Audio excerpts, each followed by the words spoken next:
오늘 말씀 창세기 37장 1절부터 8절까지 말씀인데,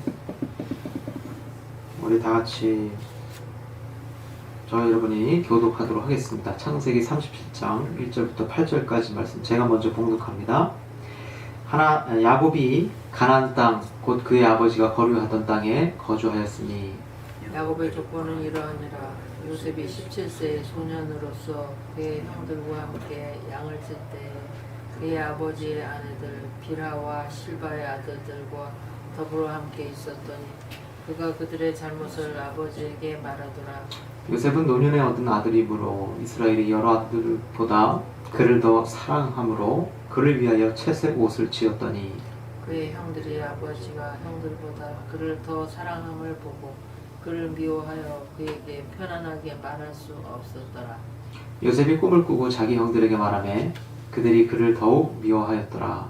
요셉이 그들에게 이르되 청하건대 내가 꾼 꿈을 들으시오. 우리가 밭에서 곡식단을 묶더니 내 단은 일어서고 당신들의 단은 내 단을 둘러서서 절하더이다.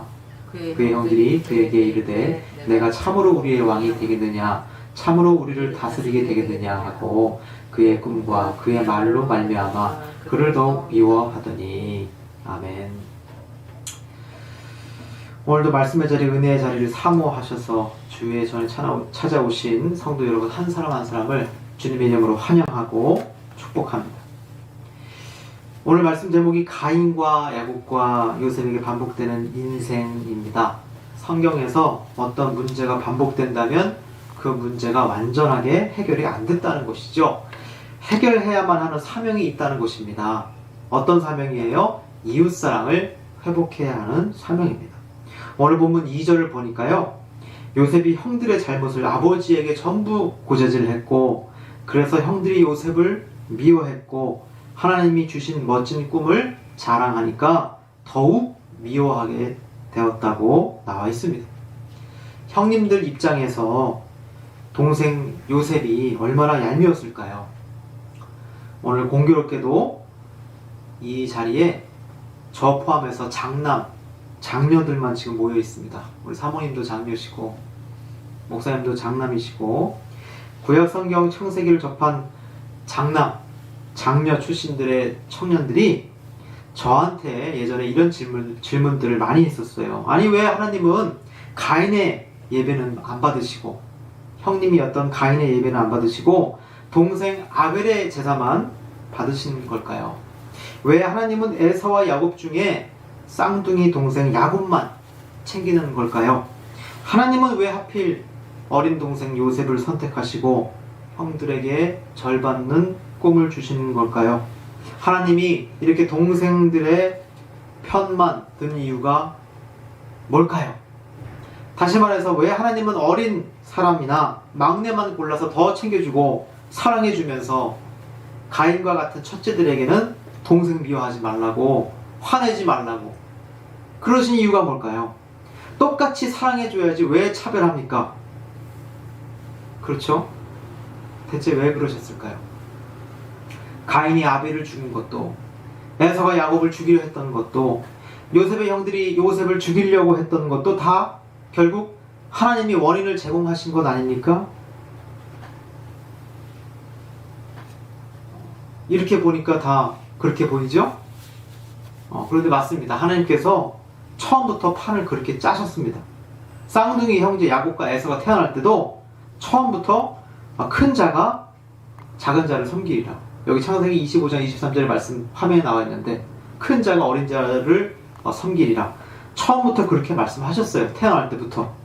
그리고 이러한 상황들은 반복됩니다. 에서와 야곱 때도 그랬고 요셉 때도 똑같은 상황이 펼쳐집니다. 사람이 바뀌어도 비슷한 상황을 일부러 만드시는 거예요. 왜일까요? 나보다 어린 동생이, 나보다 후배인 사람이 더 똑똑하고 재능이 많고 가는 곳마다 인정받고 사랑받고 있다면, 심지어 그게 내 가족이라면, 직장의 후배라면 우리의 기분이 어떨까요? 내가 나이 많으니까 당연히 마땅히 내가 더 잘나야 떳떳할 수 있는데, 어린 사람보다 내가 더 못난 존재라는 현실을 인정할 수가 없습니다. 어렵습니다. 받아들일 수가 없습니다. 그래서 시기심과 질투심이 생기면서 기분 나쁘고 불쾌하고 어떻게 하면 내가 쟤를 찍어 누를 수 있을까? 그런 생각이 절로 드는 것이죠. 내가 큰 자일 때는 내가 더 똑똑해야 하고 더 힘이 세야 하고 더 많이 가져야 하고 그게 당연한 것이라고 은연중에 여기고 있는 것입니다.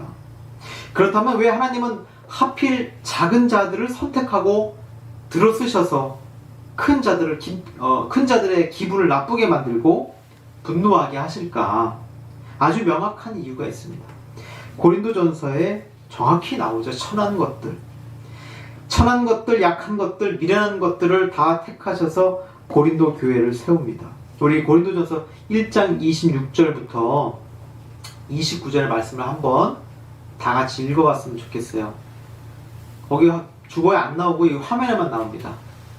자, 1장 26절 말씀부터 우리 다 같이 한 목소리로 시작. 형제들아 너희를 부르심을 보라. 육체를 따라 지혜로운 자가 많지 아니하며 능한 자가 많지 아니하며 문벌 좋은 자가 많지 아니하도다.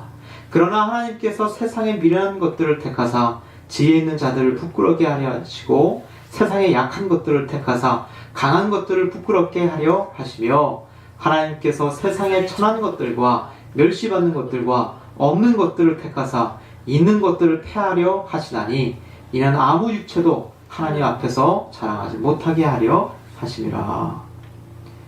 잘난 첫째를 들여다 쓰면요 스스로 자기가 잘난 줄 알고 착각하고 교만하게 생각할 수 있지만 천하고 약하고 미련한 존재들 작은 자들을 쓰면 어떤 일이 벌어질까요? 나는 뭐 하나라도 지금 내세울 게 없는데 저 힘세고 덩치가 큰 형님들에 비해서 나같이 연약한 사람, 나같이 어린 사람 내가 지금 잘할 수 있는 게 아무것도 없는데 왜 하나님은 나를 이렇게 들여다 쓰시는 걸까? 그런 마음으로 나아가기 때문에 진정으로 겸손한 자세로 나아갈 수 있다는 것입니다. 또 교만한 사람들도 하나님이 들여다 쓰시는 그 작은 자, 그 미약한 자, 미련한 자를 보면서 그런 기적을 보면서 목격하면서 아 과연 하나님이 계시는구나. 저런 사람도 하나님께서 저렇게 높이 들여다 쓰시는구나. 그들도 교만의 자리까지 올라갔다가 하나님의 존재를 깨닫고 다시 겸손의 자리로 내려올 수 있다는 것이죠. 또 우리 고린도전서 1장 31절의 말씀 다 같이 한번 읽겠습니다. 시작. 기록된 바 자랑하는 자는 주 안에서 자랑하라 함과 같게 하려 함이라. 자랑을 할 거라면 주 안에서 자랑할 수 있도록 만드시겠다는 겁니다. 아무리 잘난 사람일지라도 아무리 세상이 떠받들고 인정해주는 존재라고 할지라도 이게 다 내가 잘나서 그래 스스로 자랑하게 만드는 것이 아니라 다 하나님이 하셨습니다. 나는 한 것이 아무것도 없습니다. 그렇게 고백하게 만들어 주시려고 주 안에서 자랑하게 만들어 주시려고 하나님은 일부러 작은 자들과 함께 하신다는 것입니다. 즉 높이 올라간 자도 자랑하지 못하게 하시려고 교만한 형제들도 겸손하게 변화시키고 또 작은 자나 큰 자나 서로 연합하는 그러한 아름다운 하나님 나라 만들어 가시려고 작은 자들을 더 일부러 사용하신다는 것입니다. 이런 의미로 큰 자가 작은 자를 섬기리라 말씀을 주신 거예요. 그런데 그동안 야곱은 이 말씀을 오해했어요. 큰 자가 작은 자를 섬긴다고? 아, 형님이 나를 섬긴다고? 아, 작은 자인 나를 선택하셨으니 큰 자인 형님의 모든 것을 내가 다 뺏어도 되는구나. 그렇게 잘못 생각하고 잘못 오해한 것입니다. 큰 자가 독식하는 것도 작은 자가 독식하는 것도 하나님 보시기에 전부 잘못된 것입니다. 예를 들어 볼게요. 형제 10명이 있는데 모두가 보는 앞에서 일부러 막내 동생에게만 빵을 10개나 주는 겁니다. 나머지 형들 9명은 그냥 동생의 그 빵 10개만 보고 있어요. 자, 어떻게 하라는 건가요? 어떻게 하면 모두 배부르게 빵을 먹을 수 있을까요? 막내 동생이 1개는 자기가 먹고 나머지 9개는 형님들에게 하나씩 나눠주면 되는 것이죠. 그런데 빵을 10개나 받은 동생이 이건 내 건데요? 내가 왜 형님들에게 나눠줘야 되죠? 나 혼자 다 먹을 거예요. 그렇게 말한다면 다들 어떻게 생각할까요? 뭐 힘으로 동생 것을 뺐던지 아니면 아 나도 기회만 온다면 저렇게 혼자 독차지해야겠구나 그런 생각을 하겠죠. 요즘 전 세계적으로 히트치는 넷플릭스 드라마 오징어 게임이라고 들어보셨을 거예요. 이 드라마는 500억 상금을 단 한 명이 독차지하는 목숨을 건 죽음의 데스매치 게임입니다. 그 게임에서 실패하는 순간 탈락자들은 잔인하게 죽어나갑니다. 그런데도 전 세계 사람들이 이 한국 드라마에 열광하고 있잖아요. 마치 이 세상의 단면을 보는 것 같아 소름이 돋았다. 다들 그렇게 평을 합니다. 나 혼자 독식하는 것, 나 혼자 잘 먹고 잘 사는 세상, 그것이 바로 세상의 마음이에요. 그것이 바로 세상이에요.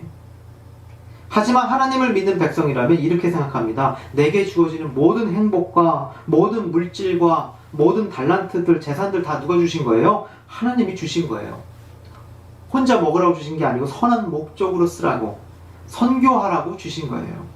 그걸 위해서 똑똑한 머리를 주시고, 그걸 위해서 지혜를 주시고, 또 그것을 위해서 건강한 몸을 주신 겁니다. 나 혼자 잘 먹고 잘 살자 하면 아무것도 변하는 것이 없지만, 선교의 목적으로 이 세상을 바라본다면 나로부터 시작되는 하나님의 나라가 마침내 보이기 시작합니다. 비록 나보다 어린 동생일지라도 더 많이 받은 자가, 더 큰 힘을 가진 자가 적게 가진 사람들에게 나눠주고 챙겨주고 지켜줄 수만 있다면 이웃사랑은 회복된다는 것입니다. 야곱도 그리고 요셉도 이 아름다운 이웃사랑을 회복하기까지, 스스로 터득하기까지 꽤 많은 시간이 걸렸고 숱한 고생길을 걷게 됩니다. 그래서 요셉은 형님들에게 미움을 받아서 인신매매를 당하고 종으로 끌려가죠. 아버지가 나만 사랑해 주신다고, 하나님께서 나한테 이렇게 좋은 꿈을 주셨다고 해서 혼자 잘난 척하면서 살아갈 수도 있는 그 존재 요셉이라는 사람을 하나님께서 이끄셔서 가진 자의 모습으로 살아가도록 만드는 것이 아니라 못 가진 사람들의 입장도 되게 만드시는 겁니다. 그 종의 입장에서, 아주 낮은 자의 입장에서 그들의 삶이 어떤지 경험해 보도록 하시는 거죠. 또 주인의 아내를 건드린 성범죄자 취급까지 받고 감옥에 들어가게 됩니다. 그렇게 억울한 사람의 입장도 돼보는 것이죠. 천한 것, 약한 것, 미련한 존재로 살아가면서 서서히 하나님의 뜻을 깨달아 가게 되는 사람, 바로 요셉의 인생입니다. 그리고 마침내 이제 어른이 되어서 원수였던 형님들과 다시 만나고 재회하고 화해하고 그렇게 이웃사랑의 사명을 완수하게 되는 이야기가 바로 창세기 마지막 이야기입니다. 그러므로 우리 또한 이웃사랑을 회복한 존재들이 되어서 더욱더 서로 사랑하는 공동체가 되었으면 좋겠습니다. 우리 공동체가, 우리 예언교회가, 더웨이 작은 도서관이 세상 사람들에게 서로 지적질하는, 서로 망신을 주는 그런 부끄러운 모습이 아니라 서로 사랑하는 모습으로 감동을 줄 수 있다면, 강요하지 않아도, 하나님을 꼭 믿어야 된다고 그렇게 말하지 않아도 하나님은 대체 누구실까? 나도 저렇게 행복한 공동체의 모습으로 살고 싶다. 그리스도의 향기를 온 세상에 전하는 진정한 전도자가 될 것입니다. 그러므로 이웃사랑을 회복하고 서로 사랑하며 살아가는 저와 여러분 되시기를 주님의 이름으로 축원합니다.